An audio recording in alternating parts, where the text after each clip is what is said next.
Olá, queridos irmãos! Estamos de volta hoje estudando o capítulo 37, de título Hospitalidade. E vamos mais uma vez trabalhar com o apóstolo Simão Pedro. Trabalhamos com ele diversas vezes, não é?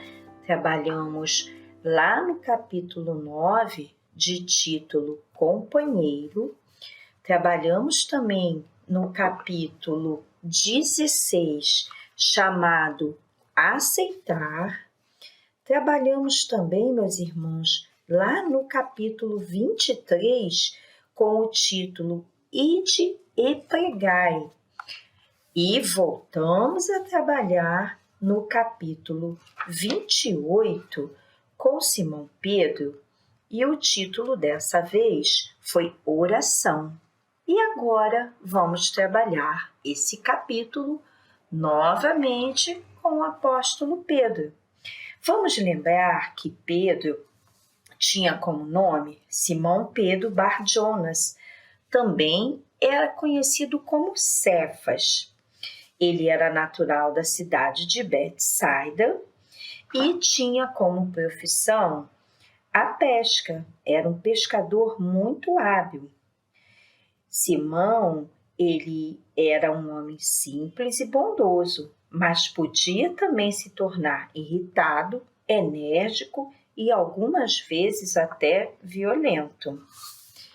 Vamos aqui recordar também, meus irmãos, que Pedro, ele foi convidado pelo Cristo para se tornar pescador de homens.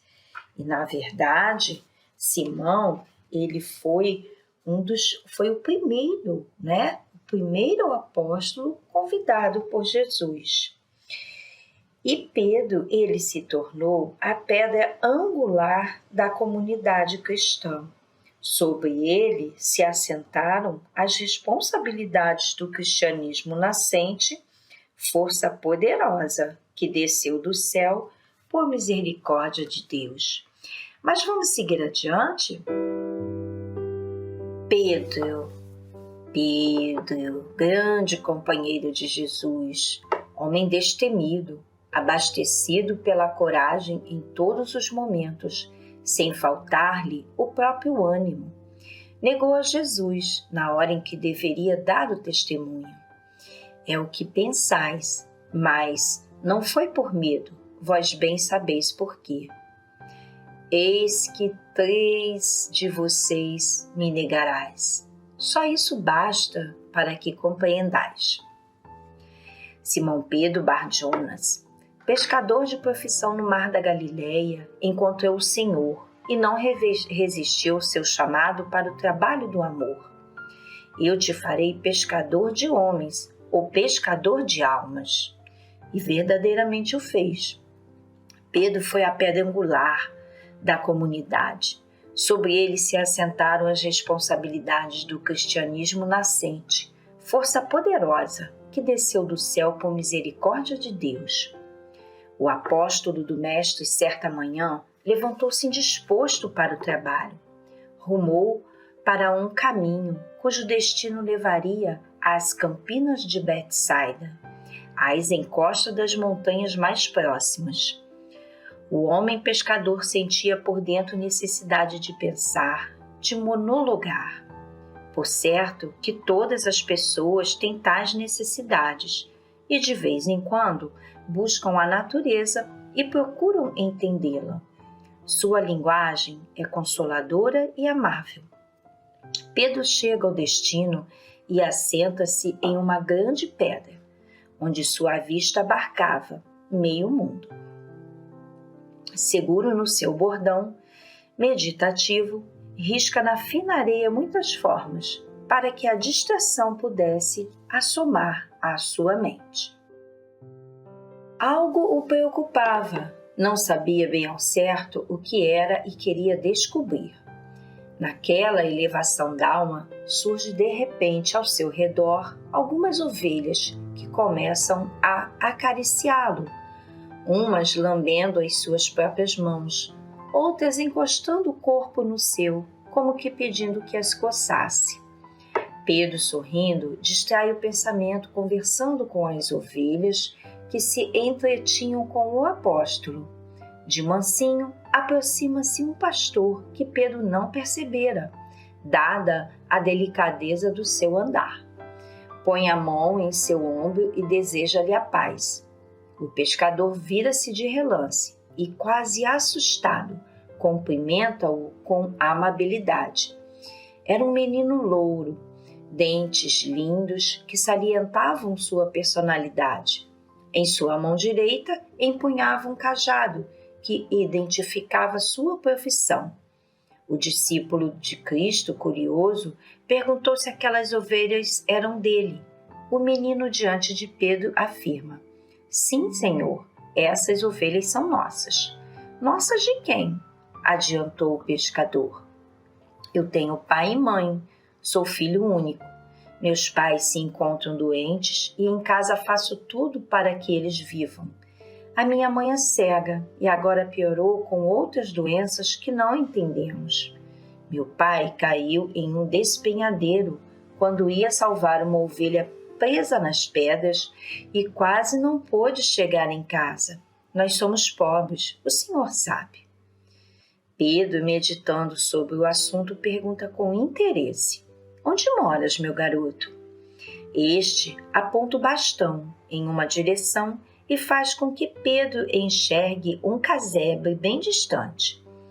Conversa vai, conversa vem. O discípulo do Nazareno sentiu-se confortado com a prosa do rapazinho e ali mesmo se despede, cada um tomando seu rumo. O ar estava soprando em todas as direções e, por vezes, rastejava no solo arenoso, brincando com algumas folhas que se desprenderam das árvores. Pedro, alegre, acompanhava a natureza em festa e de novo pensava: mas como é bom, como o campo faz bem a gente. A natureza é algo que nos conforta. Devemos buscá-la de vez em quando e com ela conversarmos sobre os nossos problemas. Talvez seja uma ciência a ser descoberta pelos homens, essa fonte inesgotável de vida. Simão Pedro Bar-Jonas volta às suas lides e ainda aproveita a tarde para visitar alguns colegas que desapareceram da pescaria, sem que ele soubesse o motivo. À noite, já se encontrava na igreja dos pescadores, com sua obrigação feita. Tinha prazer nos serviços de limpeza, sendo ajudado por vezes por alguns companheiros. O mestre entra mansamente e toma assento no topo do cedro, lugar costumeiro do divino amigo. Tomé, impulsionado por um gesto simples, já se encontrava de pé, pronunciando a súplica da noite. Pedro não deixa para depois. Levanta-se resoluto, dirigindo-se a Jesus. Mestre, há muito que o meu coração palpita por um interesse que somente agora tenho a oportunidade de externar perante ti. Sinto a vontade de praticá-la, sem que conheça ao menos os pormenores da sua verdadeira ajuda. Podes me dizer o que é hospitalidade? O Cristo cordial e prestativo inicia com delicadeza. Pedro, a verdadeira hospitalidade é aquela que ajuda, que se nos aparece hoje e que nós não deixamos para amanhã. A vida, ou Deus, como queiras entender, conhece as nossas possibilidades de servir e nos manda que procuremos pessoas ou coisas à altura de serem ajudadas por nós. Quando entendemos essa linguagem dos fatos, somos hospitaleiros. Quando a recusamos, aproveitamo-nos da oportunidade dada pela vida somente para nos satisfazer e saímos cantando em agradecimento às vezes ao Senhor, no egoísmo inflamado que nos leva somente a tirarmos proveito próprio, sem sentir o sofrimento alheio. A hospitalidade é a caridade que atiça na mente e no coração o modo de aproveitar o máximo de tempo sem perda de outros deveres, para dar as mãos aos que sofrem e principalmente àqueles que aparecem em nossos caminhos e ainda têm os infortúnios ocultos. Que apareçam para nós, mas não exigem de nós assistência alguma. Vão por vaidade e orgulho, mas com medo de transferir aos outros suas responsabilidades aparentes. De qualquer modo, a nossa obrigação como hospitaleiros, pela força de Deus, é servir, sem pensar em tirar algum proveito. É auxiliar, sem que o nosso coração possa exigir que o auxiliado tenha de assumir compromisso conosco. É fazermos o que está ao nosso alcance, sem o drama do exagero. É, acima de tudo, não falar aos outros o que estamos tentando fazer por amor. Ao anunciarmos que estamos fazendo isso ou aquilo de bom para alguém, é o tal do louvor em boca própria. Escurece-se a ação benfeitora e todo esse gesto antipatiza-nos com o que nos ouve. Deus nos recompensa pelo bem que praticamos em todos os ângulos da vida. Contudo, nem de Deus deveremos exigir ou pensar, por segurança, que haveremos de receber troca pelo que fizemos. Eis aí o comércio destemperado, os sentimentos da fraternidade. Faz o bem, a caridade, ama o próximo, sê hospitaleiro, como se estivesses respirando o ar ou sorvendo a água, vestindo ou fazendo o asseio corporal, fazendo com alegria e por amor. Pedro estava entendendo o que poderia lhe tocar como sendo um aviso. Desde as primeiras palavras de Jesus, ele já sentira sua fala ir diretamente ao tribunal da consciência. Baixou a cabeça, colocando-a entre as pernas, mantendo o ouvido atento à dissertação do mestre sobre a hospitalidade. Tiago, sensibilizado, sente vontade de amparar a todos os enfermos do mundo. Judas, pensativo, analisa o assunto no campo secreto da mente. Como ser hospitaleiro para com todos os povos, se esses estão cheios de ladrões, assassinos, e necessariamente os bons estão misturados com a escória? Os párias existem em todas as nações do mundo. Jesus Cristo, ante todas as expectativas, continua sereno. Pedro, o homem, quando começa a ser reto, não se demora a reparar as faltas cometidas. A sua ação acompanha imediatamente o arrependimento, para que a consciência desate para o coração o ar puro do amor e restabeleça no mundo íntimo a paz e o trabalho com dignidade. Pedro, ao ouvir essas palavras, não pensa muito no que estava pretendendo fazer. Levanta-se, mesmo sabendo que poderia ser uma afronta aos seus companheiros. Sai devagarinho.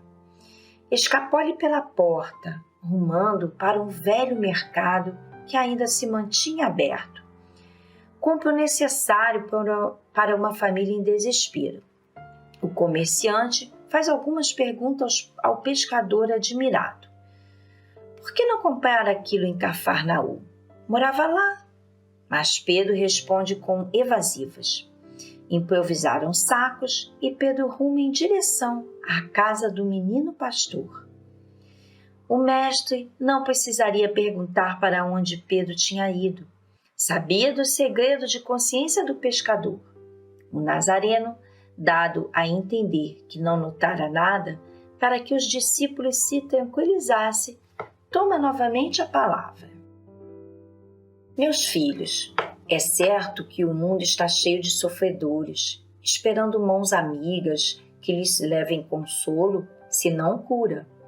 E é para isso que estamos formando uma comunidade de homens hospitaleiros que não medem sacrifícios para ajudar.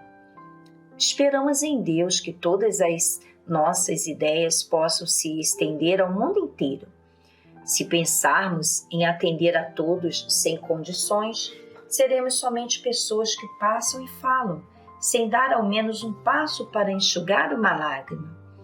Vamos pedir a Deus por todos e fazer o que se encontra ao nosso alcance, que amanhã o Senhor nos ajudará, enviando-nos mais companheiros para restabelecer todas as coisas. Cada bem que fizerdes aos outros, por amor às criaturas, é uma semente de caridade plantada no coração. Dali sairão muitos a se empenhar em outros trabalhos em favor dos que sofrem. Devemos ser sensíveis aos infortúnios alheios e, é certo, aos sofrimentos visíveis que se mostram a público. Porém, não devemos nos impressionar muito com tanta miséria que campeia entre os homens. O dever maior é começar o trabalho do bem nos moldes que o amor nos propõe, porque o tempo vai ser o ampliador de luz, a multiplicar os tesouros da saúde e da alegria, da paz e da esperança no mundo inteiro. Judas estava inquieto com a saída de Pedro. Olhava de vez em quando para a porta, desejando que ela se abrisse logo e que o apóstolo voltasse, para que ele soubesse o que estava se passando. Outros companheiros também se preocupavam com o fato. Todavia, o mestre se mantinha tranquilo e continuou com entusiasmo. Meus filhos, na verdade, existem muitos homens que ainda não puderam conhecer e sentir a honestidade, o dever para com a sociedade, o perdão diante das ofensas, o egoísmo quando as necessidades são de todos, a maldade quando todos somos procedentes da mesma fonte, Deus. Desconhecem a caridade que tem o poder de restabelecer toda a esperança da terra. E, por certo, desconhecem o amor, que além de ser vida, dá vida a todas as criaturas de Deus. Pois não é por isso que vamos fechar ou deixar de abrir a nossa escola de trabalho nas hostes do bem e colocar nele o grandioso nome de hospitalidade. E remata com ênfase. Seguremo-nos as mãos, tornando-nos mais fortes. Vamos ao encontro dos sofredores, sem distinção, que o amor de Deus nos cobrirá de bênçãos. Vamos! O mestre se levanta e torna a dizer: vamos, que Pedro já foi. Ao sair da porta de entrada, o apóstolo da fé, que ia chegando da casa do pastorzinho, avança em direção a Jesus e fala com visível alegria, os olhos molhados de lágrima: obrigada, Jesus, pela hospitalidade para comigo. Muitos discípulos logo se reuniram em torno dos dois para saber o que ocorria, mas nada perceberam, porque Jesus foi saindo e Pedro também.